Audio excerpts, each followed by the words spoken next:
welcome. Good morning, and thanks for joining this RDI webinar called Social Sector Surprises. I think we have people from right across the region, which is really great. Thanks for registering. And my name is Nadine Reynolds. I'm one of the researchers with RDI, the Columbia Basin Rural Development Institute, housed out of Selkirk College. And the plan this morning is I'm going to share with you the results from a survey of social nonprofits that we did this last summer, organizations right across the Columbia Basin boundary region. And then we'll have some time for some discussion at the end, really to talk about how people might relate to these findings. If you have clarifying questions throughout the presentation, please feel free to interrupt me. Otherwise, I think we'll hold the discussion for after I've shared all the results. So every year, RDI takes on sort of 1 to 3 applied research projects based on what we understand as sort of region-wide issues or concerns where research could help inform decision-making. And this past year, we took a focus on social nonprofits, really with the scope to create a baseline understanding of this sector. You know, who are these organizations? How many of them are there? What are their characteristics? What are their challenges? Are they collaborating? We're also, of course, interested in any data they might be collecting with respect to social indicators. And the social sector had not been surveyed in this way in our region before. So we engaged an advisory committee, as we do with all of our significant projects and our organization, to really help shape the research plan. And I know some of you are on the call today, so thanks very much for being here again, for contributing. And the first thing we needed to do was actually create an inventory of social nonprofits because there wasn't one. We didn't have a list of the organizations operating in our region, not a complete list. And that's now mapped on our digital basin if you want to see that inventory and see it in a mapped format. So we identified 150 unique organizations, and we invited the executive directors and coordinators to participate in this survey. So we would have one person representing each organization. The survey opened in late May. We actually closed it mid-July, but kept it open for a while because there were people on vacation and that kind of thing and still wanted to respond. So closed it in September, and 88 groups fully completed the survey. We got a 59% response rate, which we think is quite good. Now you can see the geographic spread of the groups that were surveyed based on the location noted in our inventory and the percent by region who responded. There is a proportionate representation from each subregion. Most organizations serve their community and surrounding area, although we do have a significant percent that serve the larger geographic sort of corridor, sub-regional, regional areas. Most have been in operation for 10 years or more, and over half have existed for more than 20 years. So long-standing organizations. So we wanted to also find out what are the services these organizations are providing. So we asked them to complete a table of the services that they provide by population group. And all organizations selected multiple services and or audiences. And I know this is a lot of information here, but basically it ranks the type of service and the population by the number of times that it was selected. So you can see the ones in green, these were the ones that were listed the most, meaning they're the most often provided by these groups. And other had a pretty high response as well. There were some services, as you can see here, that the respondents felt just weren't quite captured in the categories that we'd created. And we have a full report on these survey results, so if you're interested in digging into more details on any of this, please check that out. So then we asked several questions related to organizations' financial resources. And total revenue was one of them because this can be used as an indicator of capacity. And you can see we have a wide range in capacity in our region. Majority have, 60% of organizations are operating with a revenue of less than $300,000.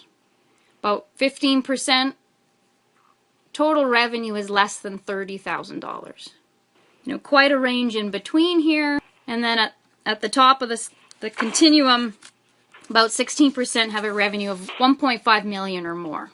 with a significant portion in there at 2 million or more. So then we wanted to know, well, where are they getting their revenue from? So we asked them to respond, and this was in the survey. We asked about where they're getting their funding from in terms of 6 different sources. So federal, provincial, municipal, foundations, and donations. And then they could choose, they could select the percentage of funding received from each of these sources, and this is for their last fiscal year, from 0 to 100% in 5% increments. So that's that drop-down menu in the middle. And then we also wanted to know, okay, so over the last 3 years, generally has this funding been increasing, decreasing, staying the same, or does it not apply because they don't receive money from there? So these are the questions we ask, and I'm going to show the results from each of these different sources. So for federal sources, federal funding, about half the organizations do not receive any federal funding. About a quarter of them received some, okay, most of which received basically less than 5% of their total funding. So really most groups, most of these social nonprofits are not getting much federal funding. And they said that that trend is generally staying the same.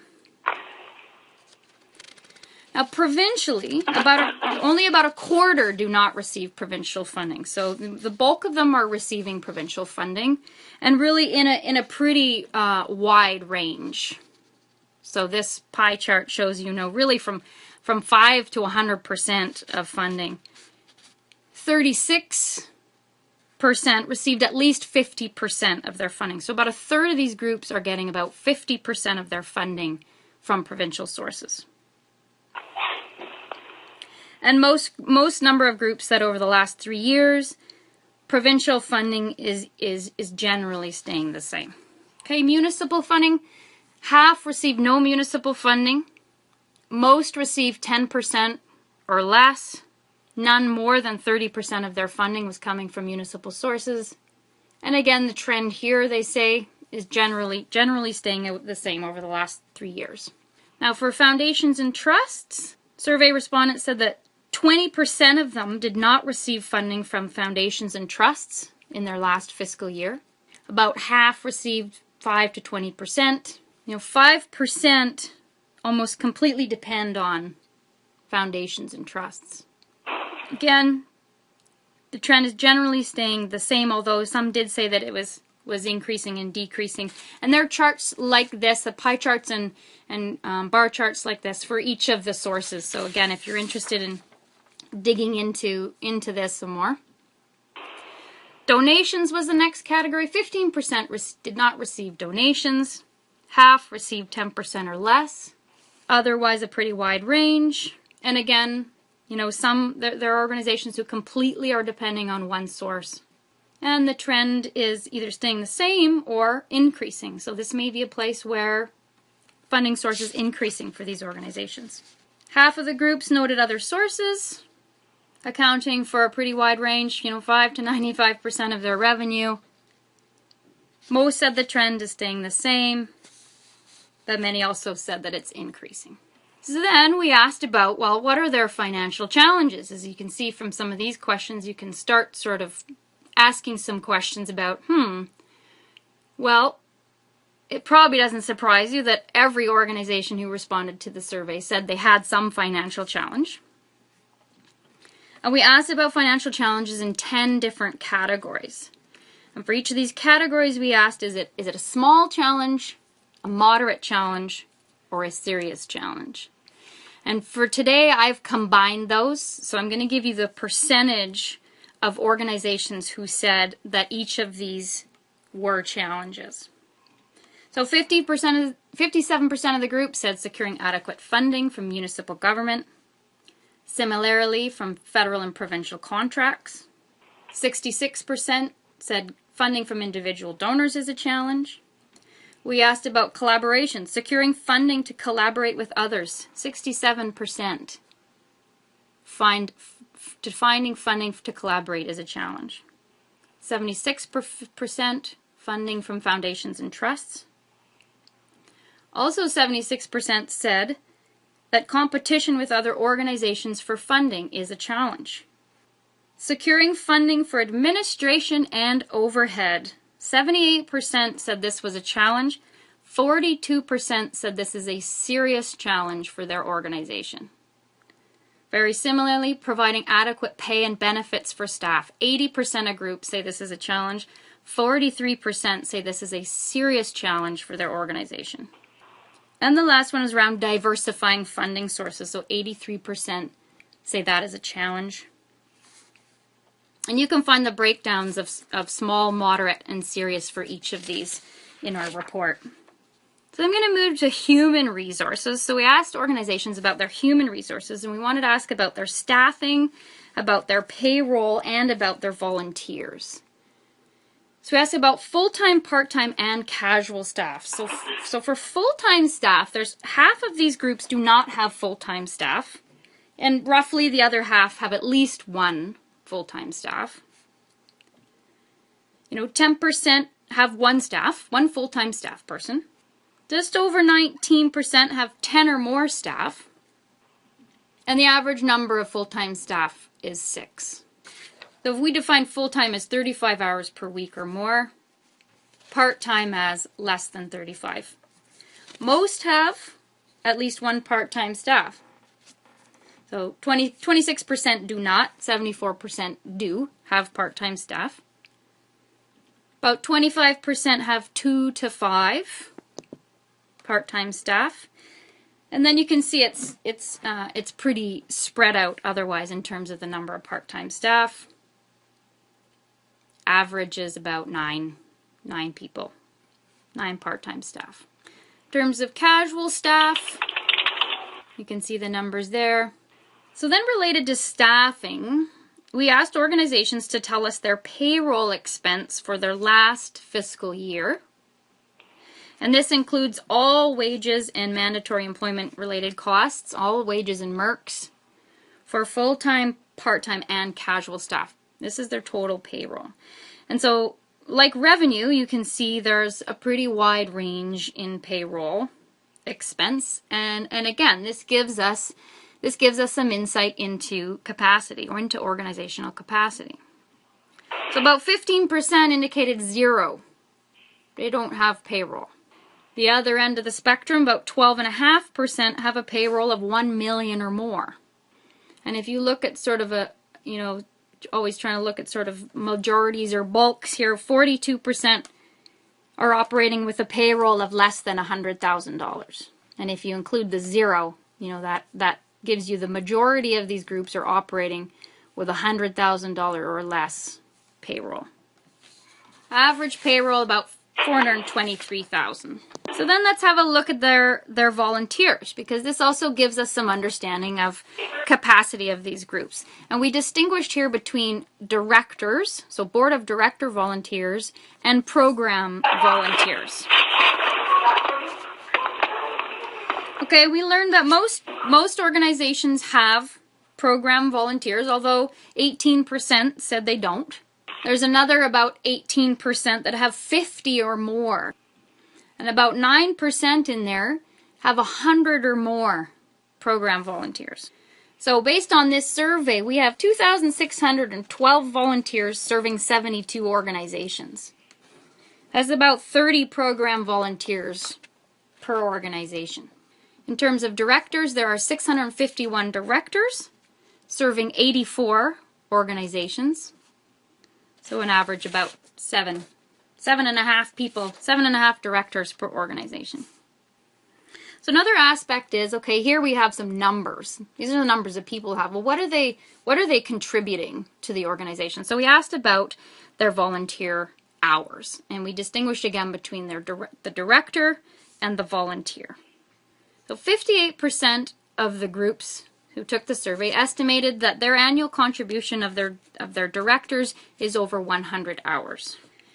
And that generally these hours have been the same over the last 3 years or are increasing. For program volunteers, 52% estimate that the annual contribution of their program volunteers is over 200 hours. Now this is combined. Their volunteers together contribute And then respondents were sort of split regarding, you know, for some of them, for many of them, these hours are staying the same or are increasing. So I think one question that is often asked, and certainly that motivated our research, is what is the impact of the social sector? It's a question that is asked by government. I think it's a question that funders are contemplating. Certainly, we've found that the community and economic development folks are looking into this because it has such a close connection to the development and the well-being of our communities. And so I thought I would just sort of summarize some of this information with respect to that question. So we have 78 organizations employing 1,776 people with a payroll of over $37 million, and that's in 1 year. And our advisory committee had some good conversation about this when we first started reviewing these findings, because is that something to celebrate? What kind of impact is that? You know, what does this tell us? You know, you do sort of some simple math on it. That's an average payroll of $21,000 per person per year. Now that's not distinguishing full-time, part-time, casual. They're all lumped together. When you look at the hours, you know, we have about 21,000 hours, and this is a conservative estimate based on these numbers. We have 21,000 hours contributed annually by volunteers. That's 57 hours a day that people are volunteering in the social sector in our region. 57 hours of volunteer time a day. 7 days a week. So obviously we're not painting a full picture here, but this is how, you know, this kind of research can start highlighting some of the contribution that the sector makes. And I think we could have some good discussion around this. So then we asked about human resource challenges. And survey respondents were basically asked to tell us about these three categories related to both their volunteers and their staff. So we can see that many are challenged with attracting and recruiting volunteers. We had some qualitative comments around this. Finding youth and Aboriginal representation on our board. Finding younger members. In here, this was interesting to us. This was a social sector surprise. We had only one organization indicate that staff retention was a challenge. However, we had some comments in this section that were opposite to that. So it sort of gave us the crinkly forehead. And we'll discuss this some more, because when we get into organizational challenges and needs, there's some more qualitative responses to these human resource challenges. For training and professional development, kind of mixed on the results there. And one comment, training is costly and our sector has a limited Pro-D budget. And that is stuff we had heard, I think, anecdotally as well. So now I'm going to move into organizational challenges and needs. So survey participants were asked, at this point in time, what are your top 3 organizational challenges or needs? And all respondents included a number 1 challenge. We had all but 5 that included a number 2 challenge, and all but 10 indicated a number 3 challenge. So they could have sort of fill in the blank, what are your top 3 organizational challenges or needs? And so we've done some analysis on these 3 categories, and I'm going to share with you the major themes that emerged. These were all qualitative responses, so I'll give you the themes that emerged as well as some specific quotes. Number 1, are you surprised? Funding was a major theme. And here, a lot of these comments were centered around this need for core funding to fund administration, for multi-year funding, to help diversify the organization's funding revenues. Next one, attracting younger directors and volunteers. Volunteer recruitment was noted several times. And staffing, being able to find qualitative staff. Here we start seeing more comments about retaining staff, attracting and retaining staff, as well as paying for staff wages. That real serious challenge came up as an organizational challenge. And then the next theme emerged is this need around demand for services. So seeing that, the demand for services is increasing while the funding for these core services is ever more challenging. Okay, getting the medal for the number 2 organizational challenges and needs. Funding. More comments about funding. We actually had just funding as the top challenges. It really is a big emerging theme from here. In this number 2 ranking, some comments were more around funding for specific programs, around funder requirements, challenges around funder requirements, again for wages, as well as some comment about competition, volunteer recruitment and retention. It's a major theme. It's a major challenge of these organizations. They're dependent on volunteers, many of them, as we saw from understanding their characteristics, but it's also a huge challenge. Some more issues around staffing. This time it was also related to workload and training, along with the recruitment and retention. And then a new theme that emerged here was related to space, to having adequate space and technology. So this included things like renovations and repairs, as well as IT system needs. So some of those foundational pieces of having your operations.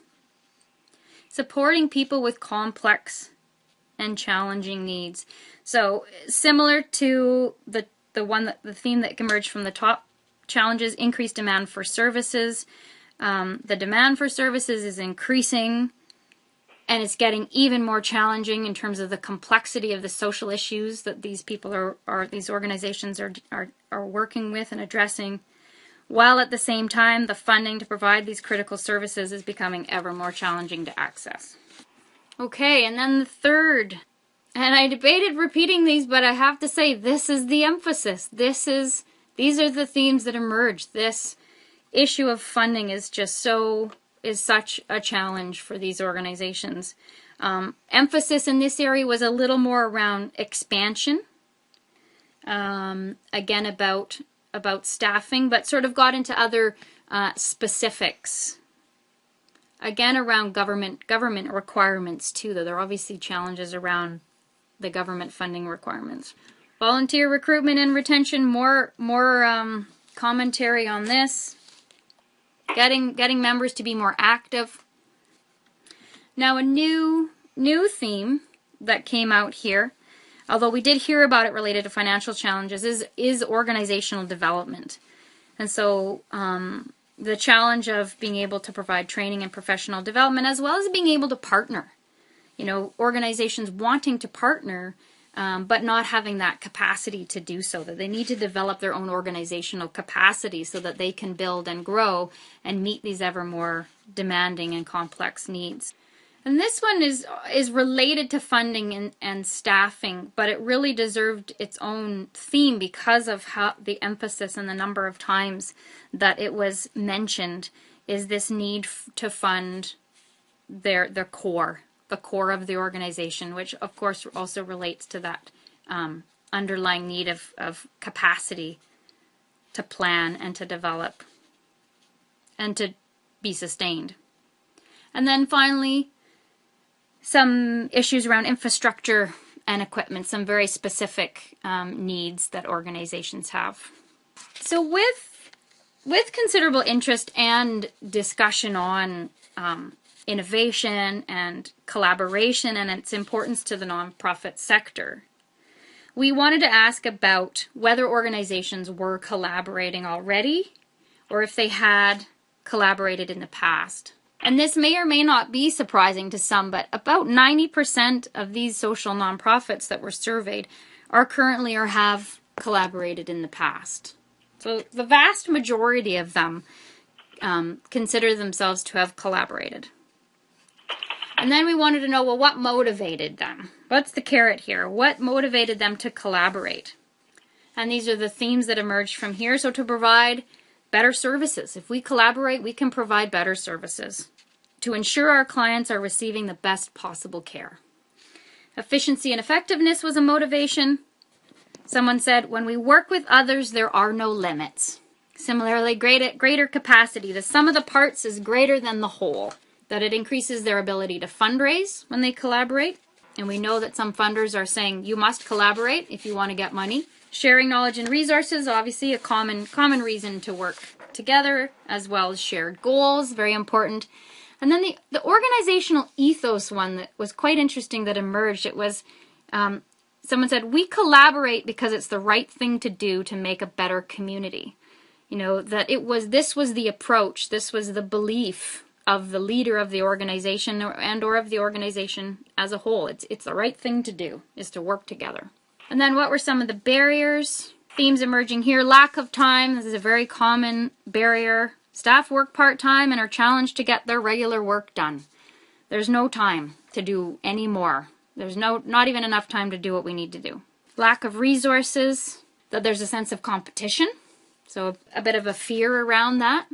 And a big one, lack of trust and relationships. So before effective collaboration can take place, we need to start building relationships and establishing trust between the organizations.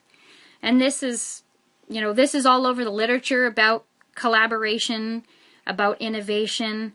And as we further explore in our research how people are collaborating, you can see this as a really critical theme and a really significant barrier. And then lack of opportunities. Some said, well, we just haven't found the right fit yet. Just no one's come to us.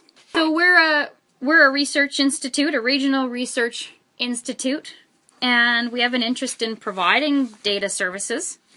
So we wanted to find out to what degree these organizations are collecting data and what kind of data they're collecting, with an interest in being able to track that impact. What are the outputs? What are the outcomes? What is the impact of the social sector in our region, and how are we doing in terms of our social well-being? Those are sort of the big picture questions that we're trying to contribute to, help get answers to. So 83% of the organizations said that they are collecting data. So the majority are collecting data. And this word cloud shows you the data sets that were listed. So they were asked to list the data that they're collecting. And as you likely know, with these word clouds, basically the larger the text, the more times that piece of information was shared. So we've got numbers served, referrals, service hours, volunteer hours, client satisfaction. So these are all data sets that could be used to track impact of the sector and to help develop social indicators. And RDI is working with the sector and working with some organizations in the sector to explore how this data could be used and what other sort of data systems are being used to help develop some solid social indicators for our region. So this survey provides, I think, a lot of insight into the characteristics, into the capacity and challenges faced by social nonprofits. Of course, it doesn't tell us everything, but we have gleaned some conclusions and recommendations that have emerged from this particular part of our social nonprofit research, this survey. Networking, collaboration. So with a high number of social nonprofits, with varying levels of capacity, we believe it's important that these groups continue to network and collaborate to minimize duplication, to maximize impact for all the reasons, the motivations that survey participants mentioned. And we know from our literature review that nurturing a network really is a foundation to create a place, to create a region where you can experiment and you can adapt and you can evolve together to meet those challenges that are coming up in our communities. It's the evolution of the sector and the evolution in the way that we offer social services, that we help people in our communities and our region. Maybe pretty obvious with funding as such a big challenge and need. We see that, an opportunity to really review the current funding models and to really look at this challenge of how to fund the administration, how to fund the core staff of an organization so that these organizations can plan and develop and be sustained over time. But, you know, maybe there's some different ways of doing this. And human resources, the survey also suggests that there's an opportunity to explore some strategies to ensure suitable compensation, appropriate, you know, enough and good training for people in our region, and that there are good working conditions for staff and volunteers in this sector. You know, we know they're working really hard. We know workload is an issue. We know they're spending many hours working on some pretty hard stuff, some pretty hard issues in our communities. And with volunteers being a critical resource, you know, looking at ways to attract and retain volunteers, and particularly younger volunteers, as was mentioned. For us as a college, we think, whoa, we know where young people are. Maybe there's an opportunity there. You know, a way to think about how we can encourage and bring in young people into this fold. And then, as with most research, a recommendation is also, you know, always leads to, well, what else do we need to know? Questions lead to more questions. And I think in this research, we've learned something about the sector that hadn't been documented before. So we hope that this research can help catalyze some action, some innovation, some thinking on what are some solutions to these challenges that have emerged from this survey.